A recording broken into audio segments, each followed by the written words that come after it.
소망, 곧 죽은 자의 부활이란 제목으로 하나님의 말씀 증거하도록 하겠습니다.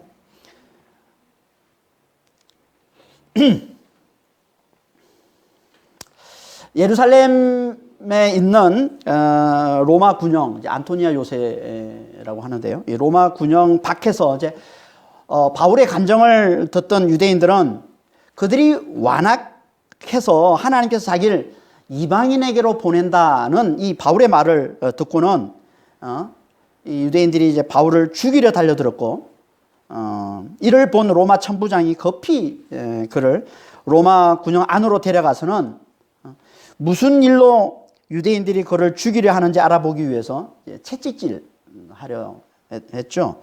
그러자 바울은 자신이 로마 시민임을 이제 밝히자 천부장이 두려워하면서 이제 그를 풀어주더라는 겁니다. 이게 우리가 지난주 이제 살펴봤던 말씀입니다. 그리고는 이제 천부장이 유대 지도자들 모임인 이제 공회, 산헤드린이라고 하는데요. 이 공회를 소집해서 그들로 하여금 이제 바울을 정식으로 고소하게 합니다. 그게 오늘 본문 말씀이에요. 그래서 22장 30절에 이렇게 말씀하고 있는 거예요. 이튿날 천부장은 유대인들이 무슨 일로 그를 고발하는지 진상을 알고자 하여 그 결박을 풀고 명하여 제사장들과 온 공회를 모으고 바울을 데리고 내려가서 그들 앞에 세우니라. 이 공회, 이 산헤드린, 이스라엘의 최고 의사 결정 기구가 이제 이 공회인데요. 오늘날 우리로 치면 이제 국회 같은 것으로 보면 됩니다. 이제 이 공회는 대제사장이 대표이고 의장 역할을 했고, 그리고 이제 전체 구성 인원이 한 71명 정도, 71명으로 되어 있습니다. 71명. 대부분 이제 이 제사장 가문 출신의 이 사두개파와 그리고 서기관 이 율법 학자들이 중심인 이 바리새인들로 구성이 되어 있습니다. 이 공회원들은. 이 공회를 천부장이 소집을 한 거죠. 이 급하게 이제 로마 군영에서 이 공회를 소집했기 때문에 아마 공회원 전부 71명 그 전부가 다 이제 참석하기는 어려웠을 것이고, 그 중에 일부만, 대제사장하고 이제 일부만 참석했을 것으로 그렇게 보입니다. 그렇게 모인 이제 공회 앞에 이제 천부장이 이제 바울을 세우고는 먼저 바울로 하여금 자신을 변명하게 합니다.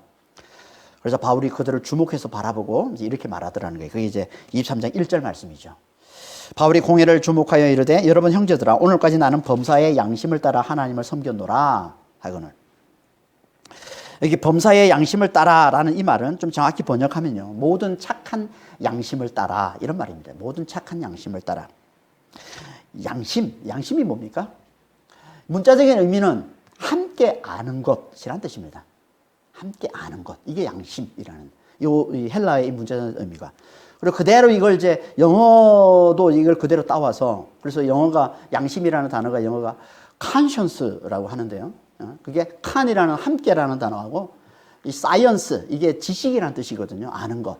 이게 합쳐져서 이제 conscience, 함께 아는 것, 이런 뜻입니다. 함께 아는 것. 이게 양심이에요.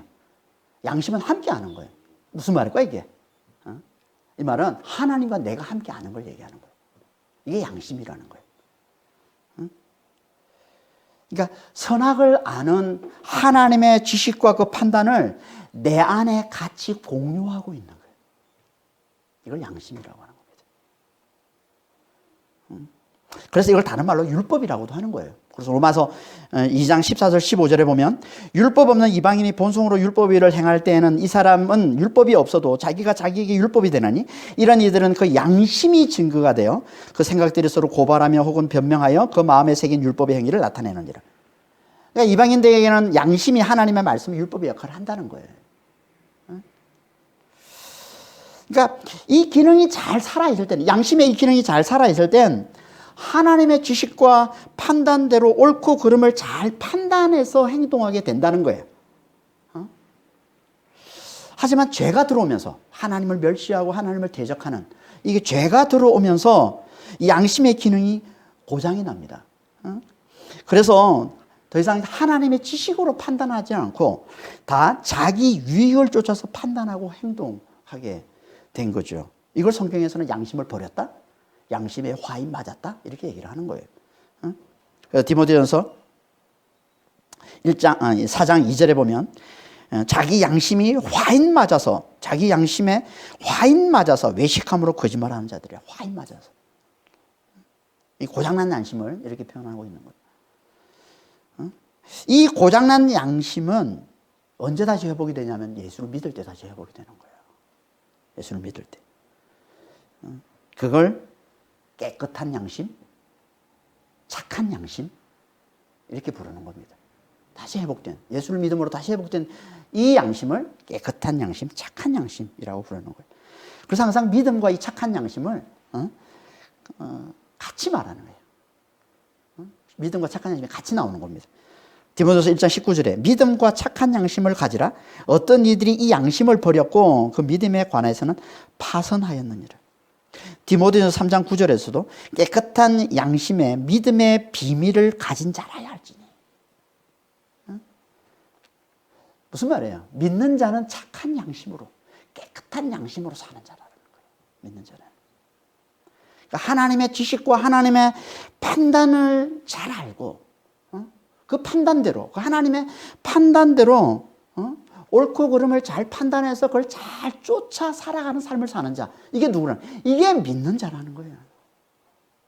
그러니까 믿는 자는 하나님이 뭘 원하시고 뭘 기뻐하시는지 잘 알고, 그 하나님의 그 원하심, 하나님의 그 뜻, 하나님의 그 지식, 그 판단대로 잘 판단하고 그걸 잘 쫓아가는 거예요.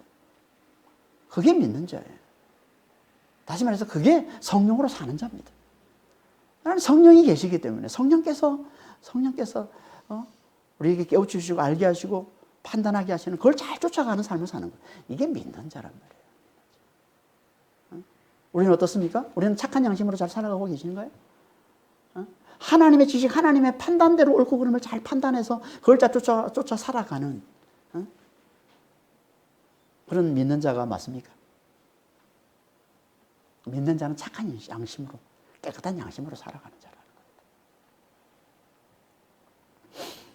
그러니까 바울은 지금 자기는 오늘날까지 아주 철저히 하나님의 지식, 하나님의 판단을 쫓아서 하나님의 백성으로 잘 살아왔다는 거예요.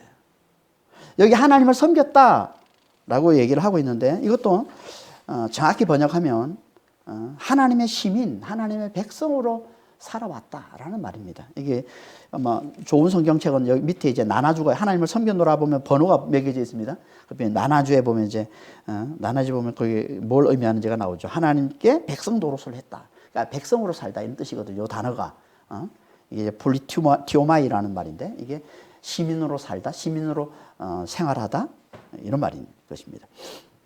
그러니까 바울은 지금 나는 지금까지 철저히 하나님의 선한 지식과 선한 판단을 쫓아서 하나님의 백성으로서 절대 부끄럽지 않은 삶을 잘 살아왔다라고 얘기를 하고 있는 거예요. 이 말을 지금 여기에 나와 있는 누구 앞에서 하고 공회 앞이잖아요. 이 공회원들, 대제사장과 이 공회원들에게는 대단히 도발적인 말입니다. 왜 그렇습니까? 이 말이 곧 뭘 의미하는 거예요? 이 말은 이런 뜻인 거죠. 율법에 열심히든 내가 부활하신 예수님을 만나서 그분을 믿고서 이제 이방인들에게 그 예수님을 전하는 삶을 열심히 살아가고 있는 이 삶은 철저히 하나님의 선한 지식과 선한 판단을 쫓아 살아가는 건데 이런 나를 이렇게 고소하고 대적하고 핍박하는 건 곧 나를 그렇게 인도하신 하나님을 멸시하고 하나님을 대적하는 거야 라는 말이 되는 것이기 때문에 대제사장과 이 공회원들 앞에서는 대단히 이게 도발적인 말이 되는 거예요. 그래서 대제사장이 어떻게 합니까? 그 말을 듣고는 분노해서 곁에 있는 자들에게 그를 치라라고 명령했다는 거예요. 그게 2절 말씀이죠. 대제사장 아나니아가 바울 곁에 서 있는 사람에게 그 입을 치라. 이 치라라는 단어가 팁도인데 이거는 세게 쳐서 뭉개버리다 이런 말이에요. 대단히 좀 자네는 세게 쳐서 뭉개버리라 이런 말이에요. 여기 나오는 이제 대제사장 아나니아는요, AD 48년에서 59년까지 이제 이제 이스라엘의 대제사장을 지낸 인물인데, 탐욕스럽고 잔인하기로 악명이 높았던 대제사장이에요. 그러니까 이런 자였기 때문에 바울의 이 도발을 견딜 수가 없었겠죠. 그래서 재판 중인데도 이제 재판을 시작하는데 바로 그냥 참지 못하고 그 입을 쳐서 뭉개버리라 라고 이제 명령을 하는 겁니다. 그래서 바울이 어떻게 합니까? 바울이 이렇게 대응을 합니다. 3절에 바울이 이르되 회칠한다며 하나님이 너를 치시리로다. 네가 나를 율법대로 심판한다고 앉아서 율법을 어기고 나를 치라 하느냐? 지금 유대 최고 지도자들이 지금 최고 권력들이죠. 이들이 지금 자기를 고소하고 자기를 죽이려 덤벼드는 이제 그런 상황인 겁니다. 지금 이 상황이. 그래도 바울은 그들 앞에서 기죽기는커녕 움츠러들기는커녕 오히려 너무나 당당한 모습으로 그들의 잘못을 또박또박 지적하고 있는 거죠, 지금. 이게 성령께서 주시는 담대함이에요. 그래서 마태복음 10장에 18절 20절에 보면 이렇게 말씀하고 있습니다. 너희가 나로 말미암아 총독들과 임금들 앞에 끌려가리니 이는 그들과 이방인들에게 증거가 되게 하려 하심이라. 너희를 넘겨줄 때 어떻게 또는 무엇을 말할까 염려하지 말라. 그때 너희에게 할 말을 주시리니 말하는 이는 너희가 아니라 너희 속에서 말씀하시는 이 곧 너희 아버지의 성령이시니라. 성령으로 충만한 자는요 어떤 상황에서도 기죽지 않습니다. 움츠러들지 않습니다. 담대히 말하는 자가 된다. 성령 충만한 자. 바울이 대제사장에게 성령 충만함으로 말하는데 뭘 담대히 말했다고 합니까? 뭐라고 담대히 말했다고 합니까? 회칠한다며 하나님이 너를 치실 것이다. 회칠한다라고 얘기합니다. 회칠한다며 뭡니까? 예수님도 이와 비슷한 말씀을 하신 적이 있습니다. 마태복음 23장 27절에 예수님이 이렇게 말씀하십니다. 화 있을진 자 외식하는 서기관들과 바리새인들이여 회칠한 무덤 같으니 겉으로는 아름답게 보이나 그 안에는 죽은 사람의 뼈와 모든 더러운 것이 가득하도다. 회칠한 무덤. 뭐라는 거예요 이게? 겉으로는 아름답게 꾸몄지만 실은 그 속에 죽음의 온갖 더러운 것들로 가득한 것. 그래서 결국 멸망으로 끌고 가는 거예요. 이게 율법주의의 외식이라는 거예요. 율법주의 외식. 그런데 바울은 오늘 회칠한 담이라고 얘기합니다. 좀 비슷해 보이지만 좀 다릅니다. 이건 무덤이 아니라 담이라고 해요. 담. 담이 뭘까요? 담. 담은 우리가 기대는 거잖아요. 우리가 기대는 우리를 보호해 주는 거예요. 담은. 그래서 피난처, 안식처의 의미를 담고 있는 게 여기서 말하는 이 담입니다. 근데 회칠한 담은 뭘까요? 회칠한 담. 그러니까 겉으로 볼 때는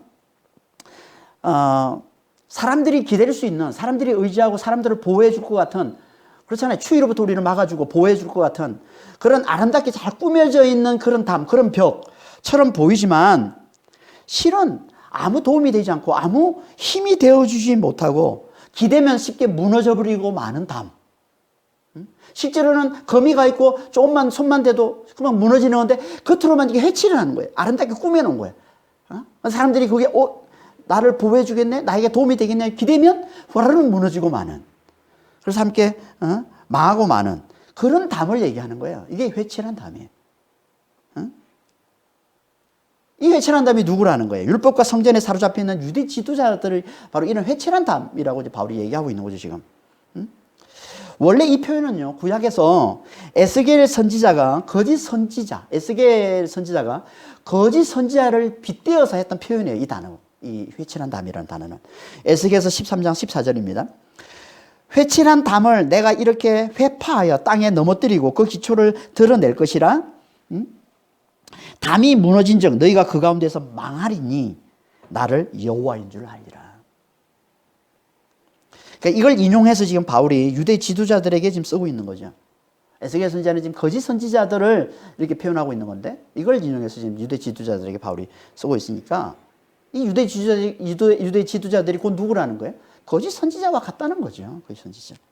백성들을 위하는 척하지만 백성들을 보호해 주는 것처럼 마치 진리 가운데로 잘 인도해 주는 것처럼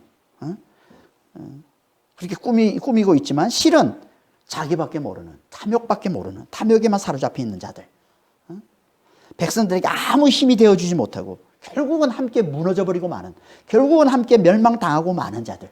이들이 누구라고요? 이들이 회칠한 담. 이들이 유대 지도자들이라는 거예요. 이런 자들은 하나님께서 반드시 치신다라고 얘기하고 반드시 치신다. 왜 바울이 지금 대제사장을 이렇게 조롱합니까? 왜? 그래서 3절 후반절에 얘기하고 있습니다. 뭐라고 얘기합니까? 응? 네가 나를 율법대로 심판한다고 앉아서 율법을 어기고 나를 치라 하느냐? 내가 지금 앉아서 율법대로 심판한다고 지금 앉아 있는데, 그런데 어떻게 근데 율법을 어기고 나를 치라 할 수 있느냐? 그런 거죠. 율법에 보면 레위기 19장 15절에 보면 재판할 때 공의로 재판하라라고 하는 분명히 율법의 말씀을 하고 있는데, 이 율법을 어기는 거래요. 이 율법을 어긴 거라는 거예요, 지금. 죄가 밝혀지지도 않았는데 아직. 자기 기분에 나쁘다고. 치라고. 쳐서 그 입을 뭉개뜨리라고. 이렇게 폭행을 사주하는 건 명백히 율법을 어긴 거라는 거예요. 이런 것, 겉으로만 율법대로 심판한다면서, 율법대로 심판한다면서 사람을 위하는 척 하는 거죠. 백성을 위하는 척 하는 것이지, 실은 이거는 자기만을 위하는 거라는 거예요. 자기 기분대로 사람을 다루는 아주 무자비한 짓이라는 거예요. 이건. 이게 외식하는 자, 회칠한 담이라는 거예요. 하나님께서 이런 자들은 반드시 다 치실 거라는 거죠. 그러면 이 시대에도 이런 회칠한 담들이 많지 않습니까? 겉으로는 사람들을 위하는 척, 겉으로는 국민들을 위하고 백성들을 위하는 것처럼 마치 아름다운 담인 척 보호해주는, 잘 보호해주는 아름다운 담인 척 하면서 실은 자기만을 위하는, 자기 기분대로 사는, 자기 탐욕만을 챙기며 자기 이속만을 챙기며 살아가는 이런 지도자들이 세상에 얼마나 많습니까? 뭐 정치 지도자뿐만 아니라 종교 지도자들 뭐 하여튼 이런 모양 저런 모양으로 소위 사람들 앞에 나서는 자들, 사람들이 의지하는 자들 중에 이런 회칠한 담들이 얼마나 많아요. 회칠한 담들이. 하나님 반드시 그들을 다 치실 거라는 거예요. 그러니까 그들을 의지하는 자들도 그들을 치실 때 함께 멸망당하는 거예요. 그러면. 그러니까 우리는 진짜 회칠한 담을 의지하지 않도록 잘 분별할 줄 알아야 됩니다. 내가 존경하고 내가 따르는 자가 회칠한 담이면 함께 멸망당하는 겁니다. 잘 분별할 줄 알아야 되겠죠.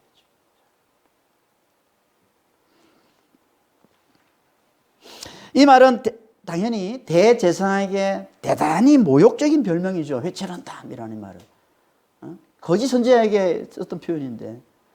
그래서 옆에 있는 자들이 바울에게 그러는 거예요. 너가 대제사장을 지금 욕하냐? 이런 거예요.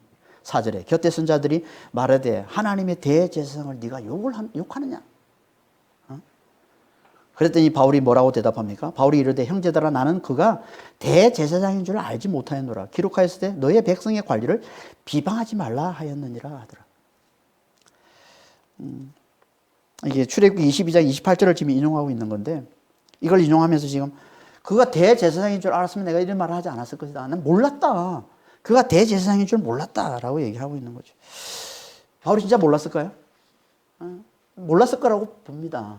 왜냐하면 이때 실제로 공회가 이제 천부장이 이제 공회를 소집을 하는데 바울을 이제 신문하기 위해서 급히 이제 공회를 소집했기 때문에 대제사장의 복장을 제대로 갖추지 않을 수 있다는 거죠. 그리고 또 가끔 대제사장을 대신해서 다른 공회원이 의장 노릇을 하는 경우가 또 있었기 때문에 바울이 대제사장을 제대로 알아보지 못했을 수도 있다라고 보기도 합니다. 하지만 이 말 속에는 분명 바울은 이제 반어법을 써서 얘기를 하고 있는 겁니다. 반어법. 그리고 이런 얘기인 거죠. 제대로 된 대제사장이라면 절대 죄도 정하지 않은 자에게 그런 무자비한 명령을 내리지 않았을 거라는. 그런 명령을 내리는 자가 대제사장일 리는 없을 거라는 얘기를 이 말 속에 담아서 얘기를 하고 있는 거예요, 지금. 뭘 보여주는 겁니까? 이 말씀은 지금 우리가 함부로 하나님이 세우신 자를 비방해서는 안 된다는 말씀과 함께 거짓 선지자는요 반드시 진리에 의해서 조롱당하게 되어 있음을 잘 보여주고 있는 거예요. 진리에 의해서 조롱당하는 거예요. 거짓 선지자 결국. 어쨌든 바울은 이제 대제사장을 모욕하는 말을 했기 때문에 더 이상 그들로부터 공정한 재판을 기대하기 어려운 상황이 돼버렸죠. 그래서 바울은 이제 기지를 발휘해서 그 공회를 무산시키기로 합니다. 그게 이제 6절 이하의 말씀이에요. 6절부터 8절까지 한번 볼까요? 바울이 그중 일부는 사두개인이요 다른 일부는 바리새인 줄 알고 공회에서 외쳐 이르되 여러분 형제들아 나는 바리새인이요 또 바리새인의 아들이라 죽은 자의 소망 곧 부활로 말미암아 내가 신문을 받노라. 그 말을 한즉 바리새인과 사두개인 사이에 다툼이 생겨 무리가 나누어지니 이는 사두개인은 부활도 없고 천사도 없고 영도 없다 하고 바리새인은 다 있다 함이라. 이스라엘 공회 이 사내들인 두 그룹으로 나눠져 있다고 그랬죠. 이 사두개파와 이 바리새파. 제사장 가문 출신의 이 사두개파와 서기관과 율법학자가 중심이 된 이 바리새파. 사두개파라는 말은 사독의 후예라는 뜻입니다. 사독의 후예.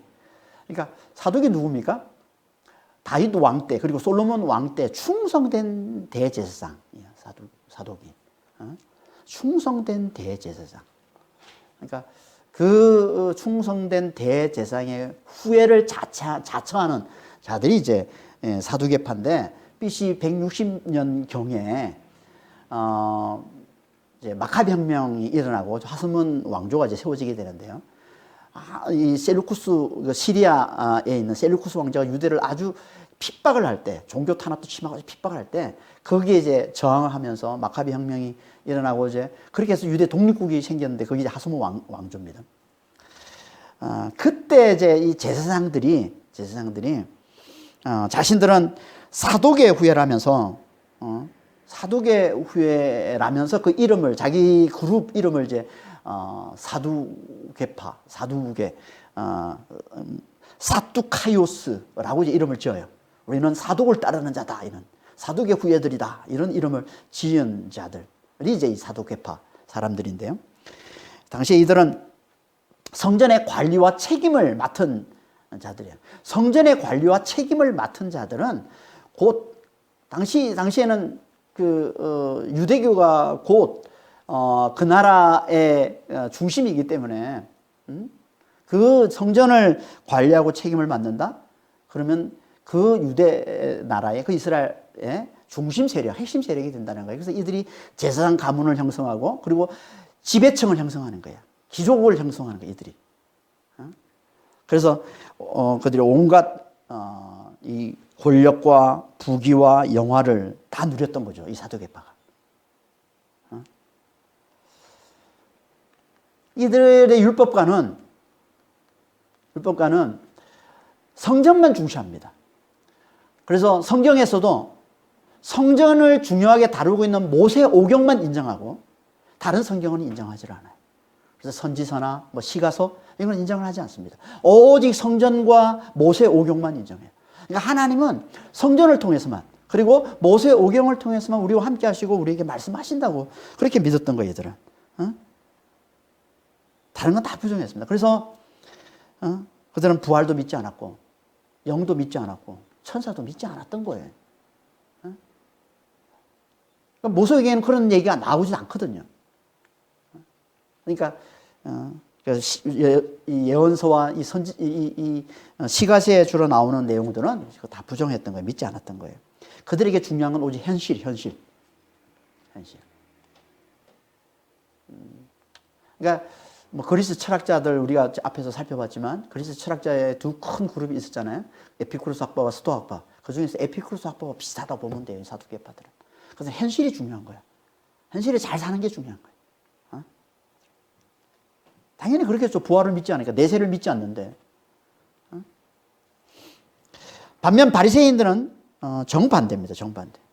이 바리새파도 비슷한 시기에 생겨났어요. BC 160년경에 마카비 혁명과 하스몬 왕조가 생겨나면서 이제 이 바리새파도 생겨났는데 이 바리새파는 그때 있었던 이제 큰 모임이 뭐였냐면 하시딤이라는 모임이 있었는데 BC 한 4세기경에 생겨난 모임인데 이게 뭐냐면 당시에 이제 이 헬라와 유대 땅에 이제 헬라 제국이 들어서면서 유대에도 이스라엘에도 이 헬라 문화가 들어오고 그래서 헬라 문화가 유대를 잠식하는 그런 상황에서 그걸 저항하는 경건 모임이 이제 생겨나는데 그게 하시딤입니다.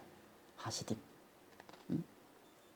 야, 헤세드라는 단어에서 나온다는데 하시딤이.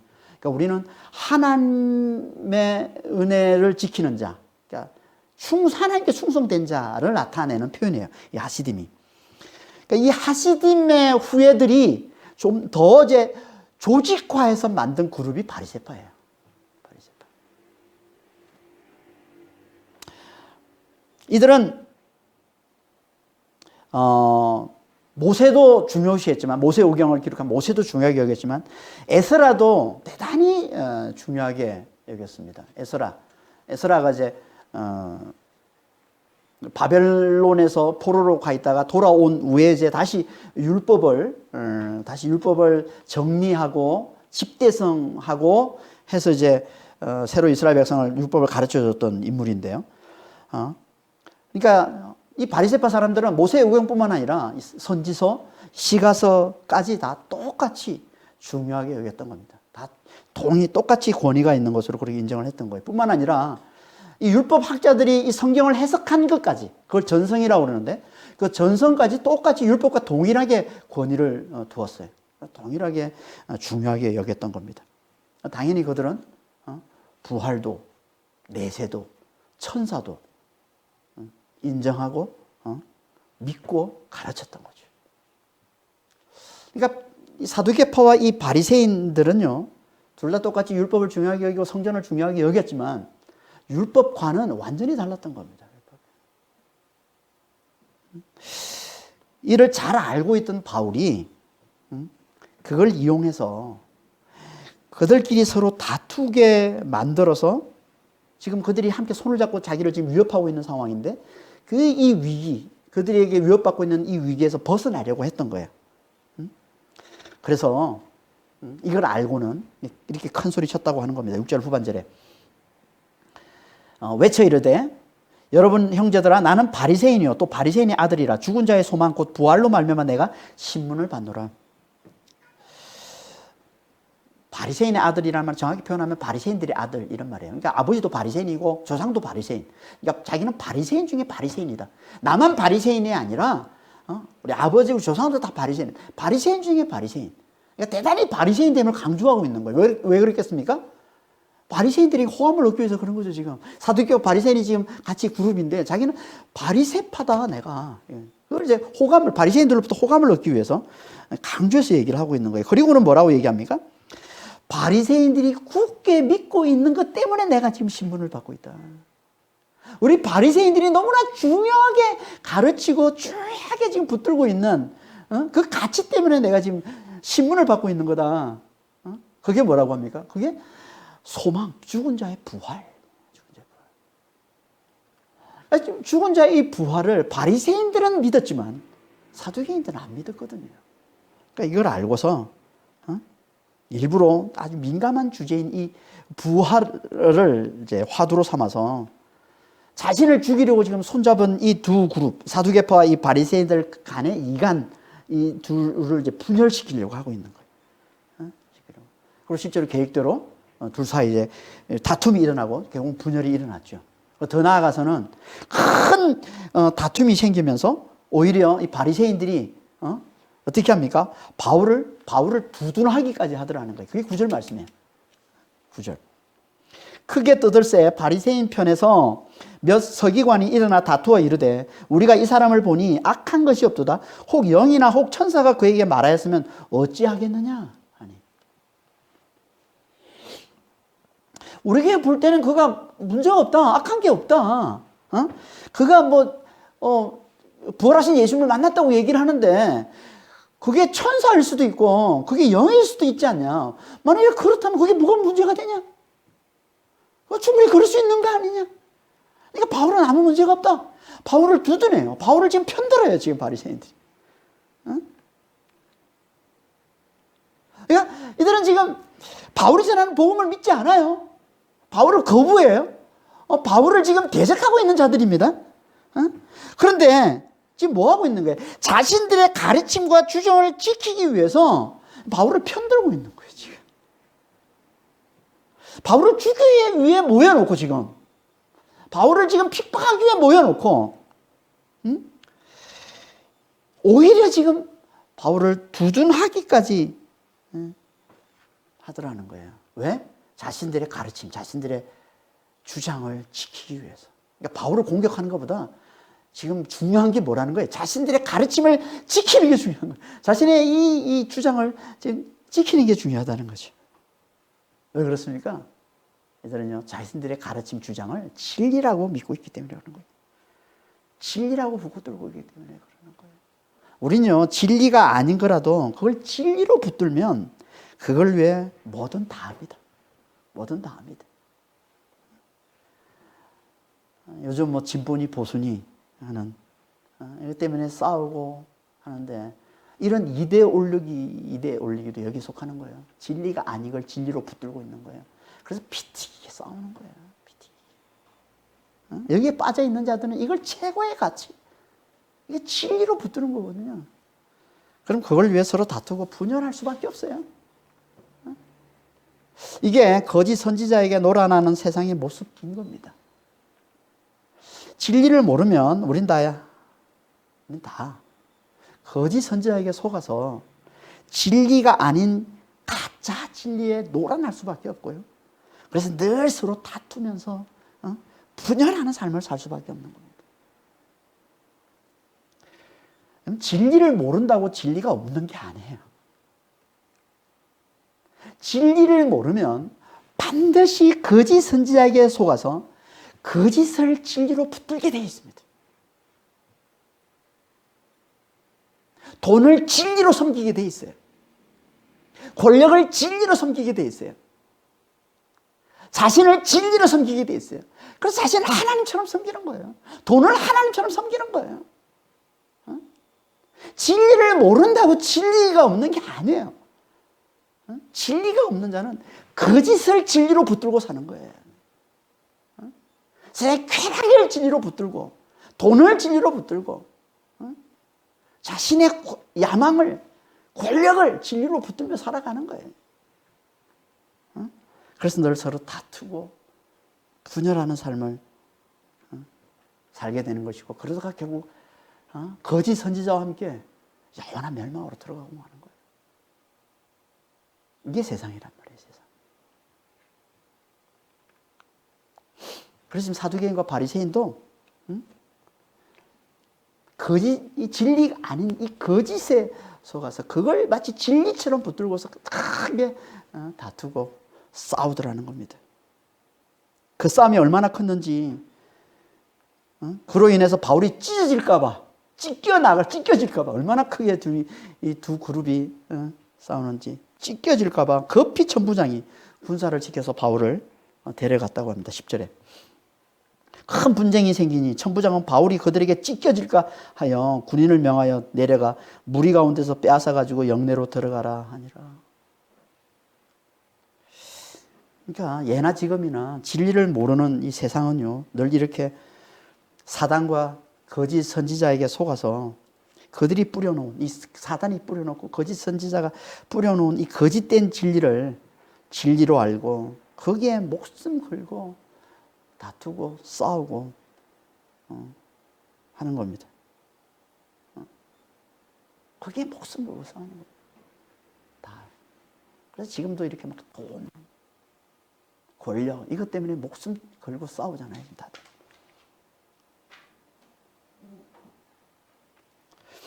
그러니까 바울이 말한 소망, 곧 죽은 자의 부활, 소망 곧 죽은 자의 소망 곧 부활, 이렇게 되어 있는데 정확한 번역은 소망 곧 죽은 자의 부활이라는 건데요. 소망 곧 죽은 자의 부활도 진리를 모르는 이 바리새인들에겐 뭐라는 거예요? 거짓에 불과한 거예요. 거짓된 진리에 불과한 겁니다. 죽은 자의 부활을 믿는다고 해서 다 제대로 된 믿음을 가지고 있는 게 아니라는 거예요.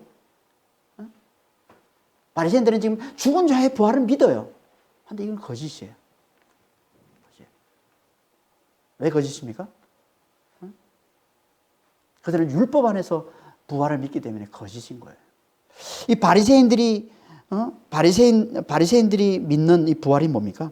그들은 율법을 잘 지키는 자에게 하나님께서 부활을 주신다고 믿는 겁니다. 율법을 잘 지키는 자. 다시 말해서 그들은 하나님께서 율법과 성전을 잘 지키는 자에게 부활을 주신다고 믿고 열심히 눈에 보이는 성전, 눈에 보이는 그 문자적 그 율법만을 열심히 지키며 살았던 자들이 바리새인들이라는 겁니다. 하지만 거기엔 부활이 없어요. 왜요? 그건 하나님 뜻이 아니니까. 왜? 그건 하나님 말씀하신 진리가 아니니까.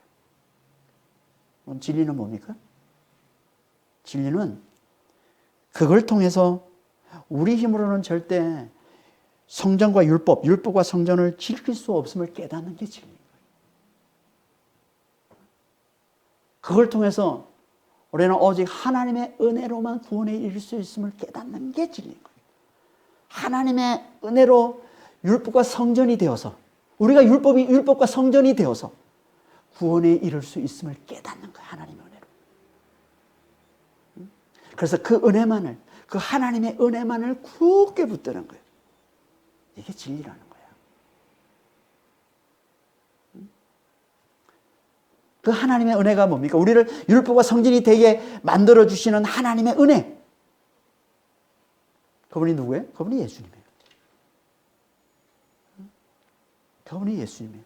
참 율법이시고 참 성전이신 그분이 오셔서 그분이 우리에게 율법과 성전이 되게 해주시는 거예요. 우리 안에 들어오셔서. 그래서 우리가 구원에 이를 수 있는 겁니다. 그러니까 진리가 뭐라는 거예요? 예수를 붙드는 게 진리예요. 예수께서 오셔서 우리 죄를 지고 죽으시고 부활하셨음을 믿는 게 진리라는 거예요. 거기에만 죽은 자의 부활이 있다는 걸 알아보는 게 진리라는 거예요. 예수 안에만 죽은 자의 부활이 있음을 알아보는 게 진리라는 거예요. 이게 아니면 그건 진리 아니라는 거예요. 아무리 죽은 자의 부활을 붙들고 있다 할지라도 예수 안에 죽은 자의 부활이 있음을 모르면, 예수 밖에서 죽은 자의 부활을 찾고 있으면, 율법으로 죽은 자의 부활에 이르러 가면 그건 다 거짓이라는 거예요. 그러니까 바리새인들이 붙들고 있는 부활은 거짓인 거예요. 아무리 율법을 열심히 지키고 아무리 성전을 위해서 목숨을 바치고 거기엔 부활이 없습니다.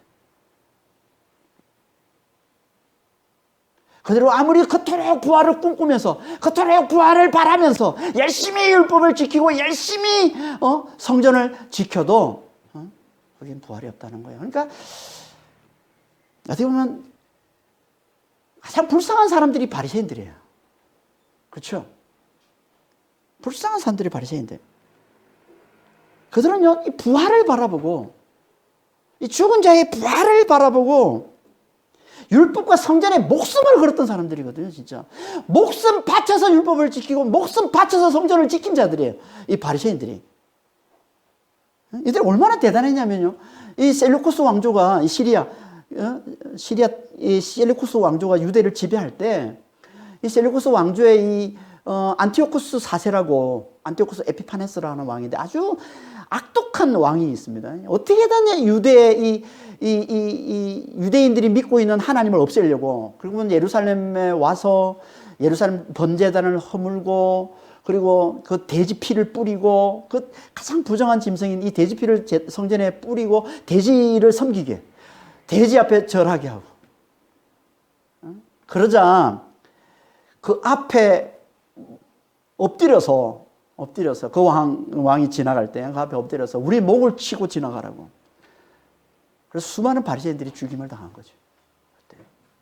그 피 위에 세워진 게 마카비 혁명이고, 그래서 세어난 게 유대 독립국인 하스몬 왕가예요. 유대 독립국인 하스몬 왕조. 그러니까 바리새인들이 열심히 율법을 향한, 이 성전과 율법을 지키려 하는 열심은 진짜 대단했습니다. 근데 너무나 안타까운 건 그게 부활이 없다는 거예요. 그들은 부활을 꿈꾸면서 이렇게 열심히 율법을 지켰는데, 그들은 죽은 자의 부활을 바라보고 이렇게 열심히 성전을 섬겼는데, 그럼 거기엔 부활이 없어요. 얼마나 안타까워요. 얼마나 안타까워요. 이 시대에도 이런 사람들이 얼마나 많습니까? 구원에 이뤄보려고 정말 하나님께 복을 받으려고 열심을 내는 사람들이에요. 근데 그게 없어요. 그게. 실제로 예수를 믿고 교회를 나오는 사람들 중에서 그래서 실망하고 교회를 떠나는 사람들이 참 많습니다. 내가 열심히 냈는데 왜 하나님 저를 복을 안 주십니까? 언제 내가 열심히 낸다고 열심히 내는 자에게 복 준다고 그랬냐? 믿는 자에게 복 준다고 그랬지? 응? 아직도 여전히 정신 못 차리고 바리새인처럼 열심을 내서 하나님께 복을 받는 사람이 많아요. 응? 열심을 내서. 아니에요. 구원은 거기 그렇게 해서 주어지는 게 아니에요. 부활은 그렇게 해서 주어지는 게 아닙니다. 응? 부활은 어디에 주어집니까? 예수 안에. 예수 안에. 응? 열심을 내도 내 열심히 내게 구원과 부활을 가져다 주는 게 아니라는 거예요. 응? 부활은 오직 예수 안에 있는 거예요. 내가 얼마나 예수를 잘 믿느냐에 달려 있는 거예요. 예수께서 오셔서 우리의 모든 죄를 짊어지고 죽으시고 부활하셨음을 얼마나 제대로 잘 믿느냐. 그리스도와 함께 내가 죽고 이제 내 안에 그리스도가 사심을 얼마나 제대로 잘 알아보느냐. 그래서 그분을, 그 은혜를, 그 하나님의 은혜, 그 예수님의 십자가 부활을 얼마나 굳게 잘 붙들고 있느냐.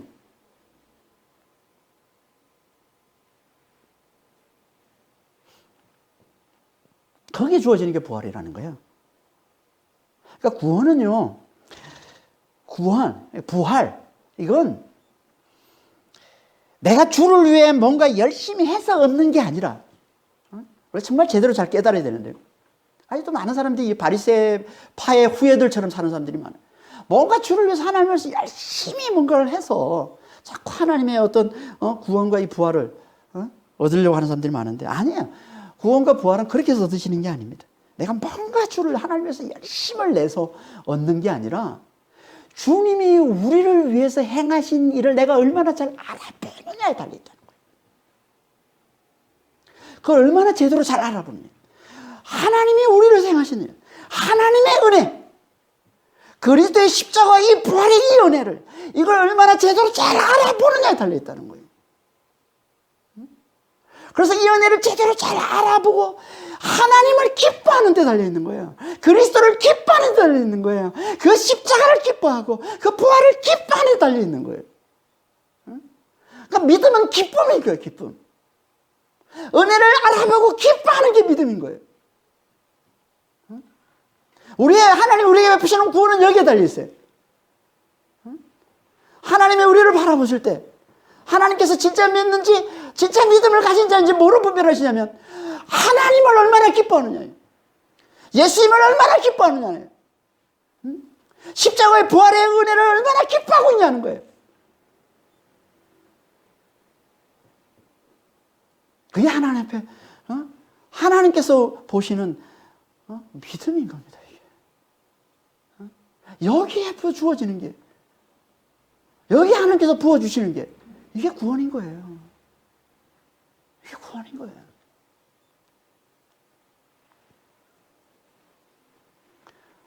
기뻐하는 게 너무너무 중요한 거예요. 하나님을 기뻐할 줄 아는 게. 예수님을 기뻐하는 게.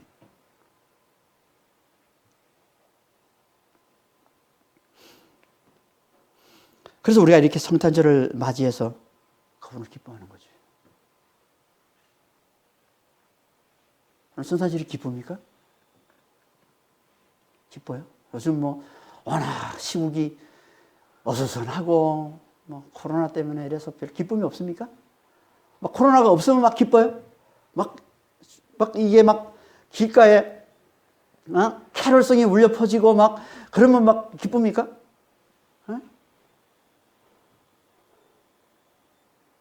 그건 제대로 기뻐하는 게 아니죠.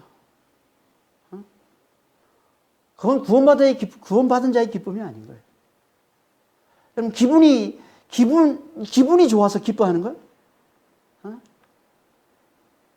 환경이 좋아서 기뻐하는 거예요? 그럼 구원받은 자의 기쁨이 아닌 거예요. 구원받은 자는 뭐로 기뻐합니까? 그분이 오신 목적, 예수님이 오신 목적, 이 부활의 은혜 때문에 기쁜 거예요. 이 구원받은 기쁨 때문에 기쁜 거예요.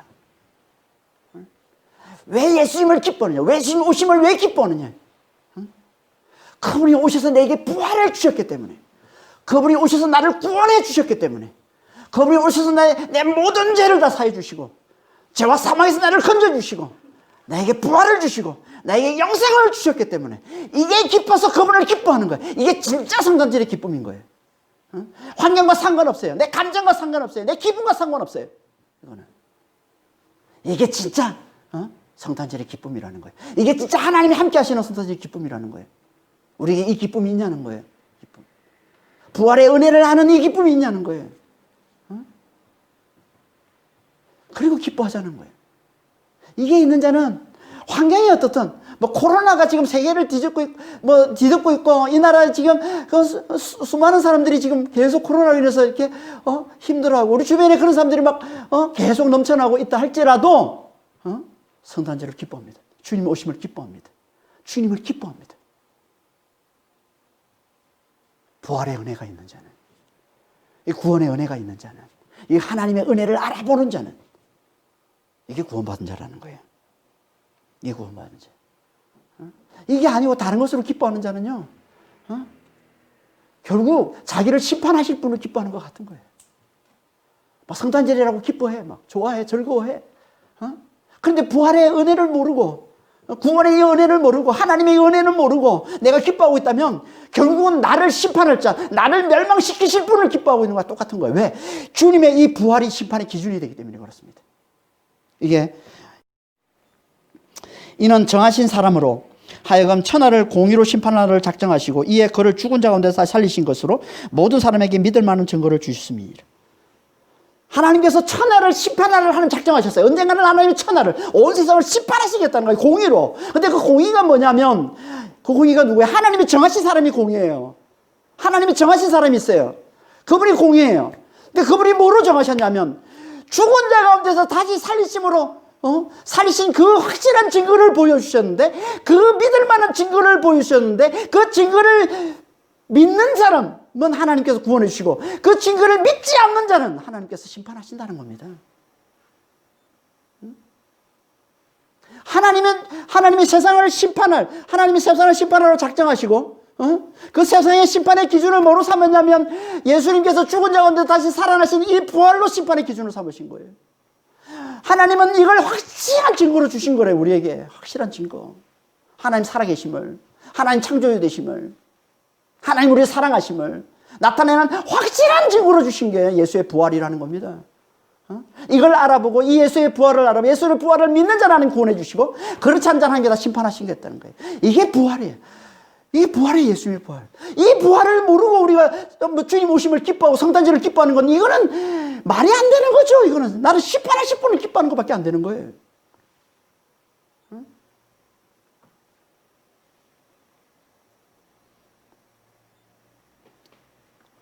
이 부활이 얼마나 중요한지. 주님이 오셔서, 주님이 이 부활 때문에 오셨는데, 이 부활을 우리에게 주시기 위해서 오셨는데, 이 구원을 주시기 위해서 오셨는데, 우리가 그분이 오신 날을 기뻐한다고, 우리가 그분이 오신 날을 축하한다고 이렇게 기념하고 있는데, 그분이 오셔서 우리에게 가장 원하시는 게 뭐겠어요? 지가 내 안에 있는 죽은 자의 부활을 제대로 아냐는 거죠. 우리 주님이 가장 우리에게 원하시는 게 뭐겠어요? 주님 안에 있는 그 죽은 자의 부활을 아냐. 이걸 알아야 구원인데, 이걸 알아야 주님과 함께 영원토록 영생을 누리는 구원인데, 그렇지 않으면 영원한 멸망인데, 이걸 아냐는 거예요. 이걸 제대로 아냐는 거예요. 이걸 제대로 믿냐는 거예요. 그래서 이걸 제대로 소망하며 살고 있냐는 거예요. 이 죽은 자의 부활을 이걸 제대로 알아보고 이걸 소망하며 살고 있냐는 거예요. 그래서 그걸 바라보고 환난 중에도 예수를 기뻐하며 살고 있냐. 그걸 바라보고, 그 소망을, 그 부활을 바라보고, 그 죽은 자의 그 부활을 알고, 그걸 바라보면서 환난 중에도 주님을 기뻐할 줄 아느냐, 이거가. 주님 안에서 기쁨과 평강을 누리며 살고 있느냐는 거예요, 지금. 이 재앙이 있어도, 이 코로나가 있어도, 이 환난이 있어도 주님 안에서 기뻐할 줄 아느냐?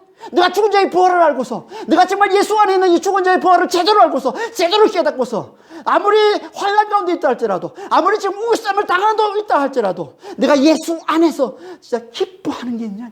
기쁨과 평강을 누리고 있냐는 거예요. 이 죽은 자의 부활을 제대로 알고.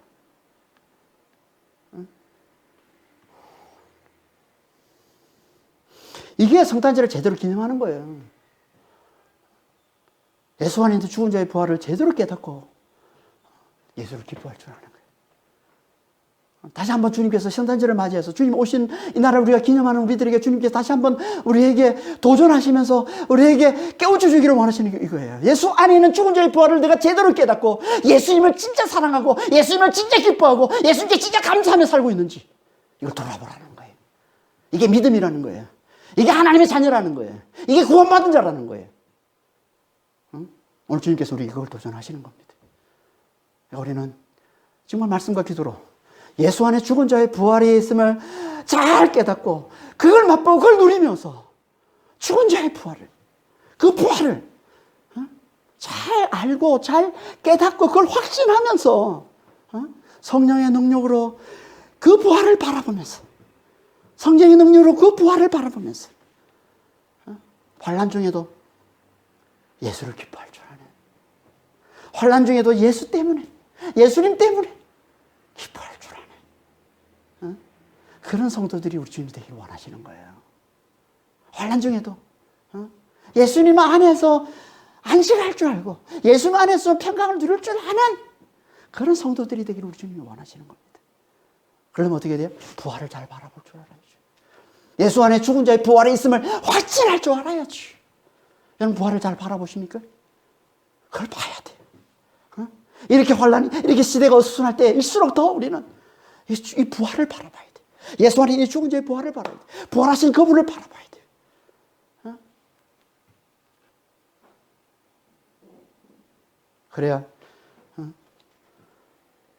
우리가 늘 주님을 어떤 환경에서도 어떤 어려움이 있다 할지라도 우리가 진짜 주님을 기뻐하는 진짜 하나님의 백성들, 진짜 믿음의 성도들이 다 될 수 있는 겁니다. 그런 믿음의 성도들이 다 되시길 예수님으로 축원합니다. 기도하겠습니다. 하나님 아버지,